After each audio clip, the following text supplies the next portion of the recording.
ሰላም እንዴት ናችሁ? በዓለም ዳርቻ የምትገኙ የነጅሆም ኩኪንግ ቤተሰቦች ዛሬ በቤዛ ተከታታይ ድራማ ክፍል 75 ተገናኝተናል። ላይክ፣ ሼር፣ ሰብስክራይብ በማድረግ እስከ መጨረሻው አብረውን የቆዩ።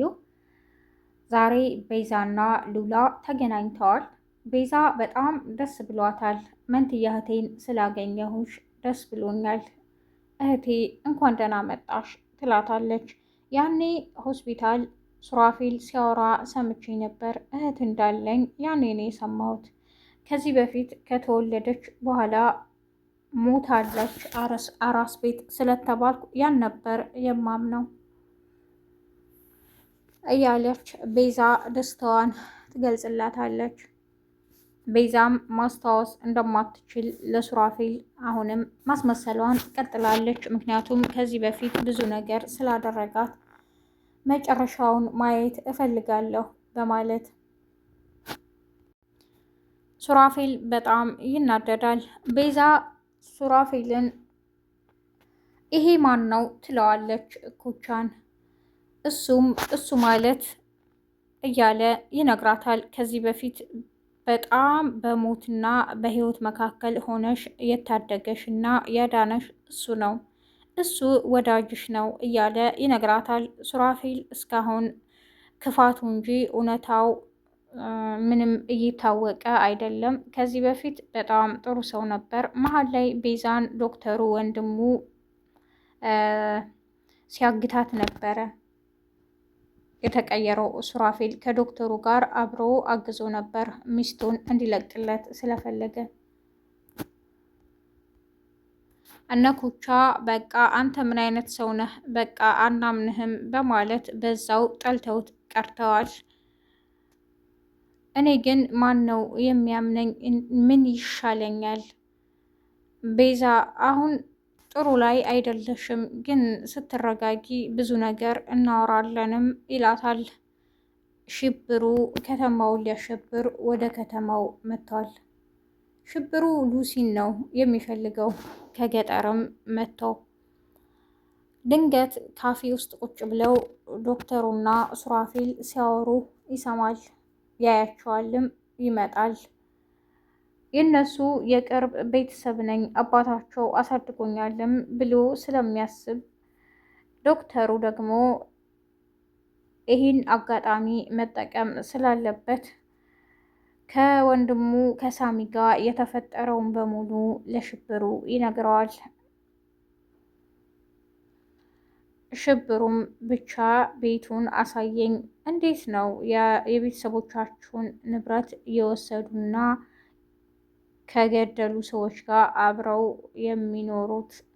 እንዴት ነው የእነሱ ልጅ ያገባው? እያለ ሽብሩ ይደነፋል። እኔ የመጣሁበት ጉዳይ አለኝም እያለ ለዶክተሩ ይነግረዋል። ያንተ ጉዳይ እኮ ቀላል ነው፣ ብቻ የልጅቷን ፎቶ አንጣ ይለዋል። እሱም እኔ ፎቶዋ የለኝም፣ ምናልባት ግን ከዘመዶቿ አመጣለሁ ይላል ሽብሩ። ድንገት ግን እኮ አፈላልጌ ሄጄ ነበር፣ ተሰወረችብኝ እንጂ ያለችበትን አውቄ እያለም ይነግረዋል። ሉሲ በር ሲቆረቆር አጋጣሚ በርቀት ስላየችው ደንግጣ ተደብቃ ነበር ሽብሩን። ኮቻ ሳሚ ጋ ቁጭ ባለበት ሽብሩ ይመጣል። በጣምም ይደነግጣል። ሽብሩ ባለው ጊዜ ሽብሩ ነው ያልከኝ እንዴ ይላል። አዎ ምን ነው ታውቀኛለህ እንዴ ይላል ሽብሩ። ሳሚ የኔ እንግዳ ነው እባክህን አርፈህ ቁጭ በል ይለዋል። ኮቻ በጣም ስለተገረመ ይሄ ሰውዬ ብቻውን 18 ሰው አይደል እንዴ የሚያክለው ጉድ፣ እውነት ሽብሩ እያለ በጣም ተገርሟል። ተገርሞ ትቶ ይወጣል። ሉሲ ተደብቃ ያገኛታል። ምን ሆነሽ ነውም ይላታል። እኔ ያላልኩም ሽብሩ እኮ መጥቷል፣ ያለሁበትን ቦታ እያፈላለገ ነው ትለዋለች። አይዞሽ እኔ እያለሁ ምንም የሚፈጠር ነገር የለም እያለ ያጽናናታል። ሉሲ በጣም ተጨንቃለች። ሉላ ሱራፌልን በጥያቄ ታፋጥጠዋለች። እህቴን ምን አድርገሃትም ነው ትለዋለች። እኔ ምንም አላደረኳትም፣ አሁን ምንም ብነግርሽ ምንም አታምንኝም እያለ ማስረዳቱን ቀጥሏል።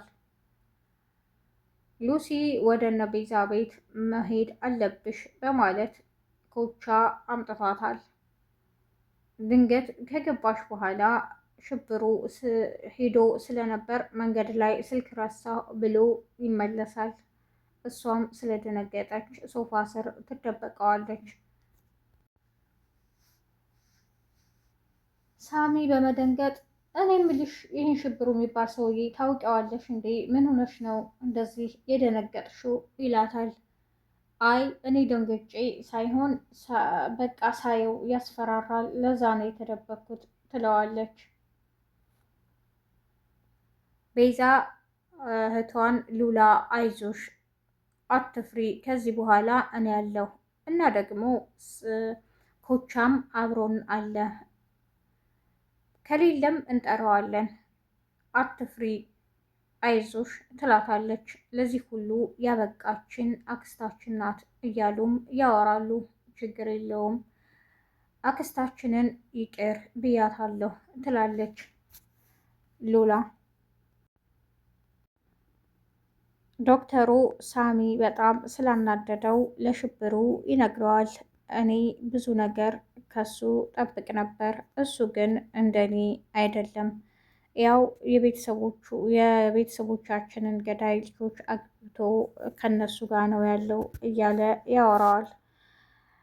ሽብሩም እኔ ልኩን አሳየዋለሁ ግን እኮ የራሴን ጉዳይ አለኝ እያለ ካፌ ቁጭ ብለው ዶክተሩ ለራሱ ማሰብ ያለበትንና እንዲሆን የሚፈልገውን ይነግረዋል።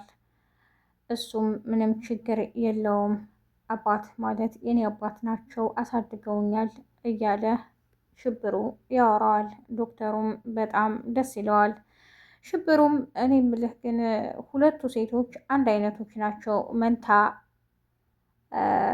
ናቸው አይደል እያለም ይጠይቀዋል። ግን የትኛዋ ናት የሳሚ ሚስትም እያለ ይጠይቀዋል።